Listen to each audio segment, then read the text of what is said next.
Jap is an investigator greatly respected by his peers.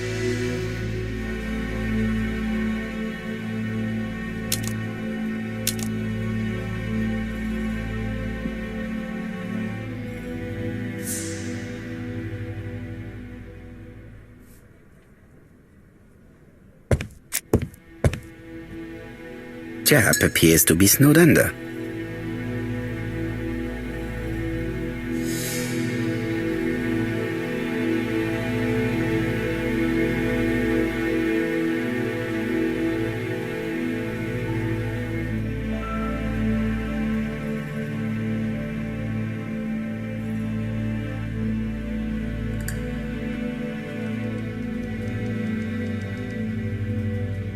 Jap appears to already be overloaded with work.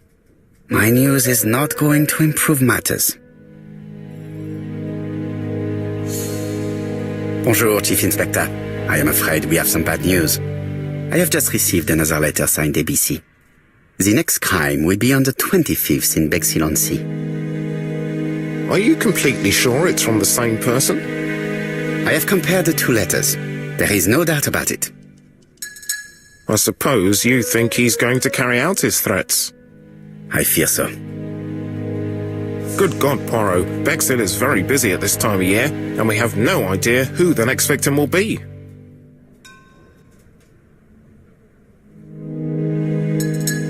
I suspect that the name of the second victim will start with B. What on earth makes you think such a thing? I thought about it when I saw the name Asher clearly written over the shop door of the unfortunate woman who was murdered in Andover last month. When I received a letter mentioning Bexhill, I deduced that the victim, like the town, might have been chosen by alphabetical order. So it's an alphabet fiend. I'm going to have a list drawn up of all the people whose name starts with B. I hope there aren't too many of them. Bien, we should leave you to work, Chief Inspector. You have a few days to prepare yourself. Thank you for coming, my friends.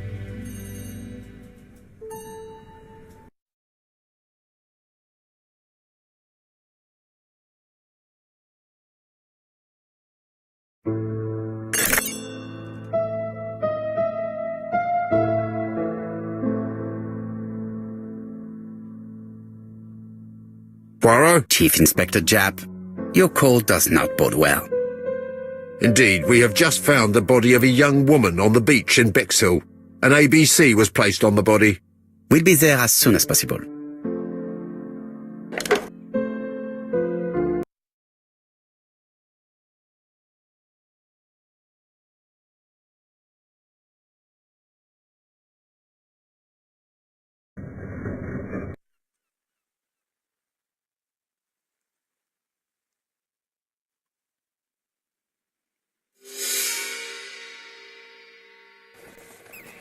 Bexhill is a delightful town. It would be nice to come back and visit. I do not entirely agree. Walking at the beach damages my shoes, and it hurts my knee. So the years have not spared you, my friend. It's the same for all of us. That is exactly what I said to myself when I saw you back from your travels. Poirot! Do not be offended, Hastings. I can see Jap waiting for us. And from his face, I would say that things are not looking good.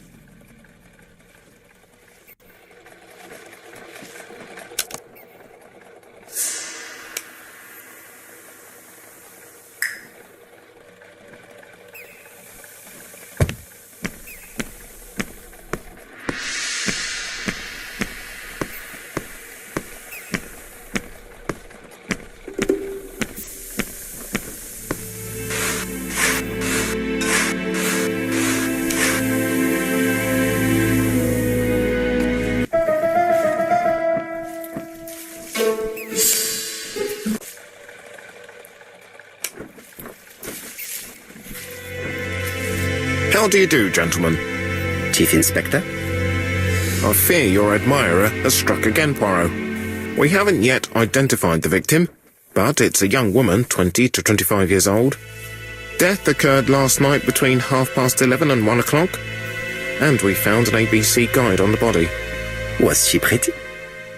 Come on, Poirot, that's rather out of place. It has no bearing on the murder. Are you certain? For women, it is often the most important thing. It often decides their destiny. The body hasn't been moved. You can see for yourself. Has the press been informed? Not yet, but I'm planning to. I haven't yet informed them about the presence of the ABC guide in Andover. Nobody has reported a young woman missing? Not for the moment. No witnesses, I imagine? Indeed. We've asked everybody who may have met a young woman fitting her description last night to come and see us, but I have little hope of gaining anything from it. It's early days, Chief Inspector, and the news may not have spread around the town yet. I hope you're right, Hastings.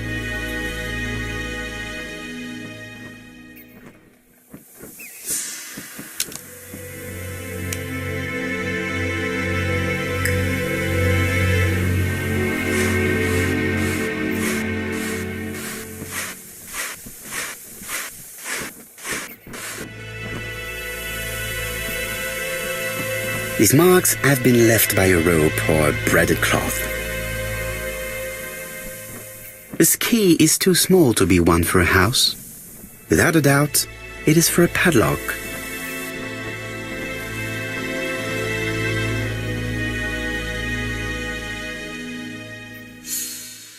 The guide is open as the page for the Bexhill train times. A braided silk belt. It may have belonged to the victim.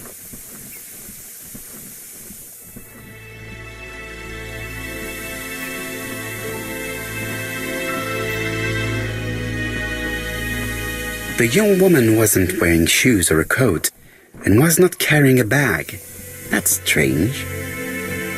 Either the murderer stole her belongings or she put them somewhere safe. Maybe so that she could bath.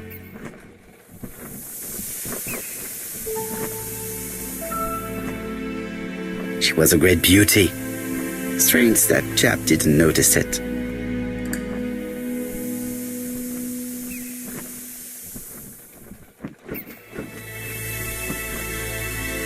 Apart from the marks on her neck, there are no signs of the struggle. She didn't manage to hit her assailant. Let us now try and get our brain cells to work.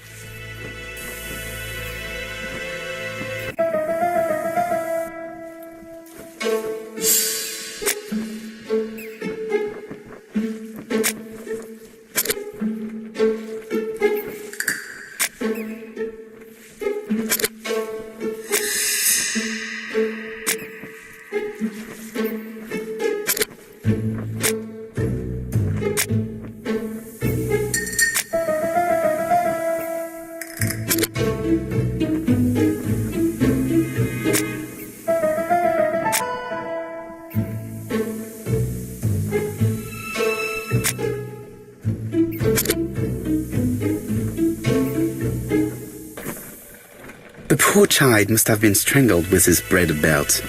Unfortunately, in view of the fabric, it is unlikely that we will find any prints. Let us now try and get our brain cells to work.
The medical officer should confirm that the victim was strangled with her own belt.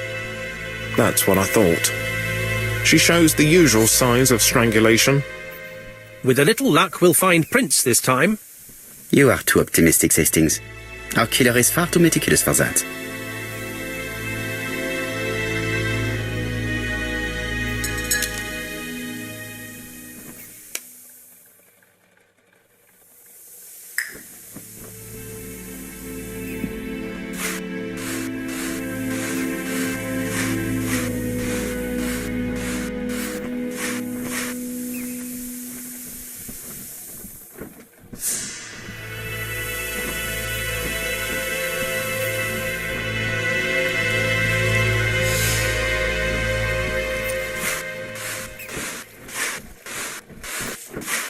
The key does not fit the lock.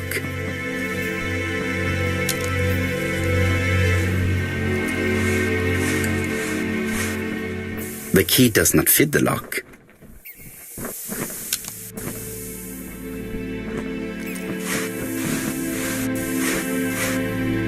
The key does not fit the lock.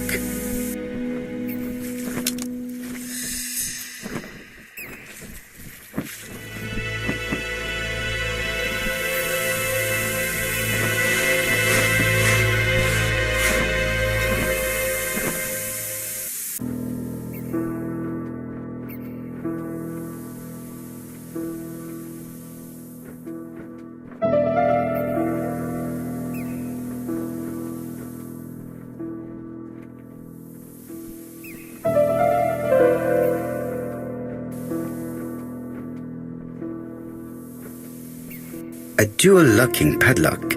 I need to find the code and then insert a key.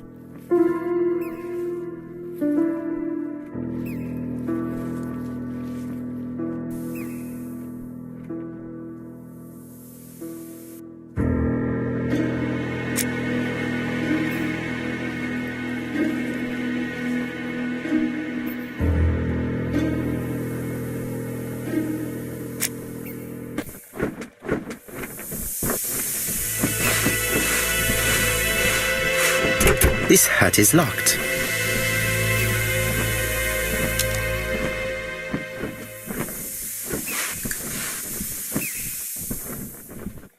This hut is locked.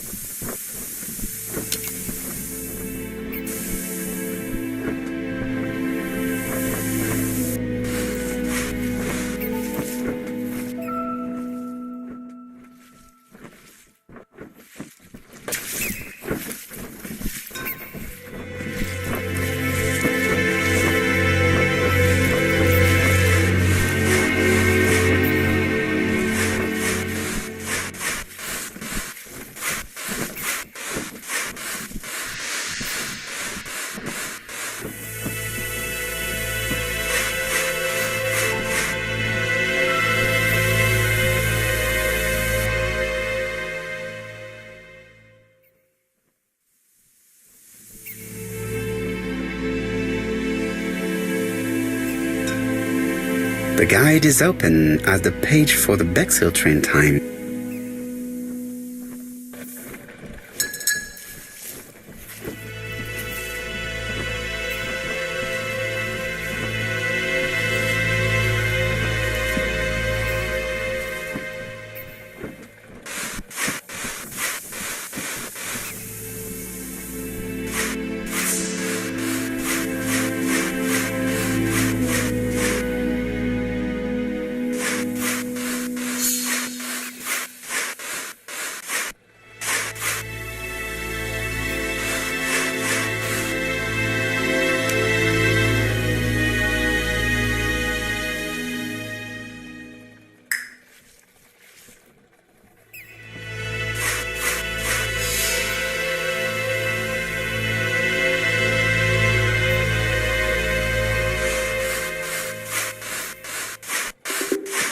There is no doubt about it. Bexhill has one of the most beautiful beaches in the area. There is no doubt about it. Bexhill has one of the most beautiful beaches in the area.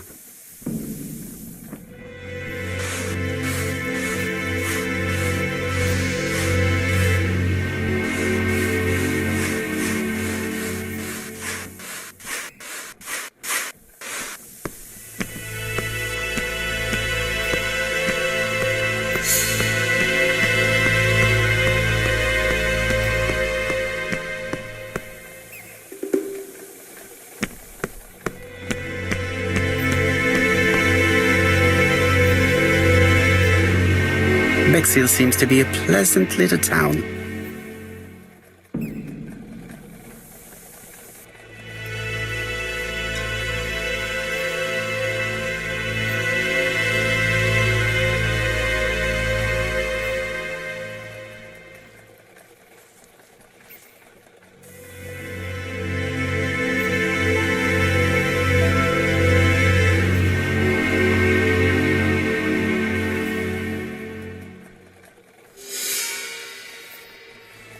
Bexhill is a pretty little seaside resort with elegant architecture, although personally I prefer more modern buildings.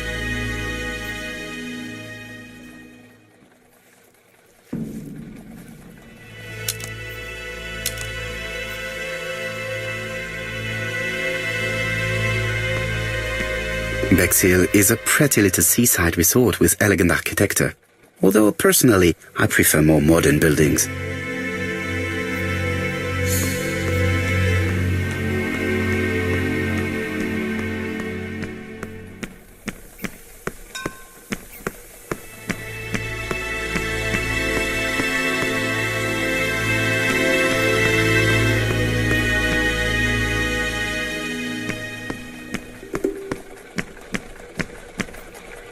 I have a few more details I wish to clarify before visiting the Ginger Cat.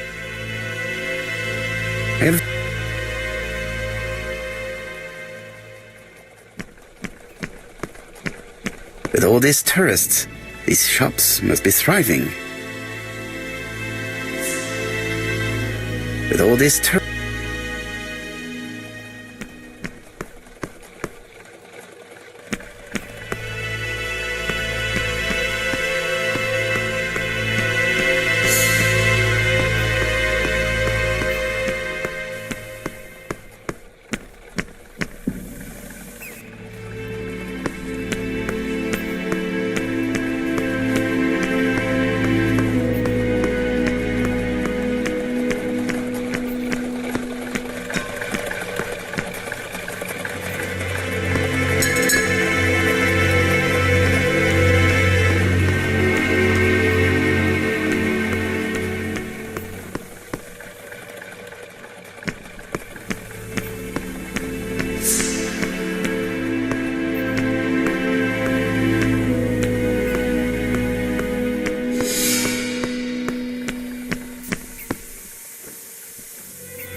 I fear that this case is far from being solved. Come on. Certes. But how many times will he kill before I do?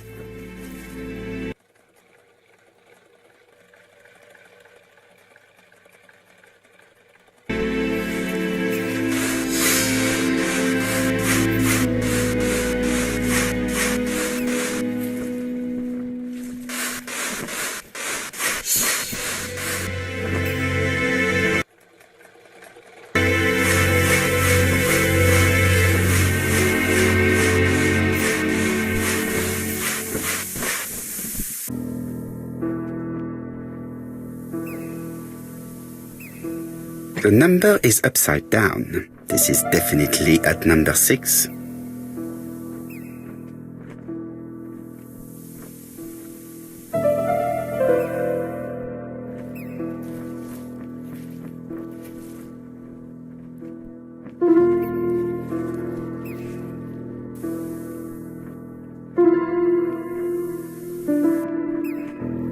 A dual locking padlock. I need to find the code.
It definitely was here that the victim left her belongings.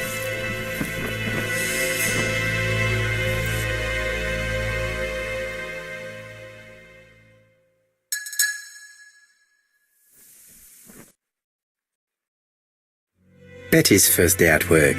Mom is very proud of you. Elizabeth Barnard, 7 August 1931. So, the young lady did have a name starting with B, and she worked as a ginger cat, an establishment that must be slightly further along the beach. The purse is full. Yet again, we can dismiss theft as the motive for the murder. Here is the watch she must have removed to prevent it from getting wet. A top brand lipstick. She liked to take care of her appearance. As well as a photo of the victim with some company. It could be useful to me.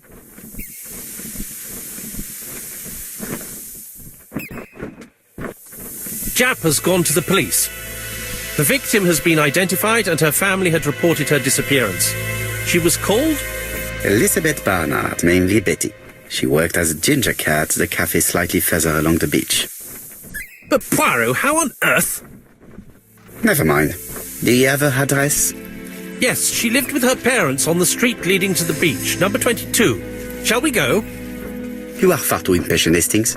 Let the poor people take in the news first. Let us go and visit the cafe where Betty worked.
I'll be with you in a minute, gentlemen.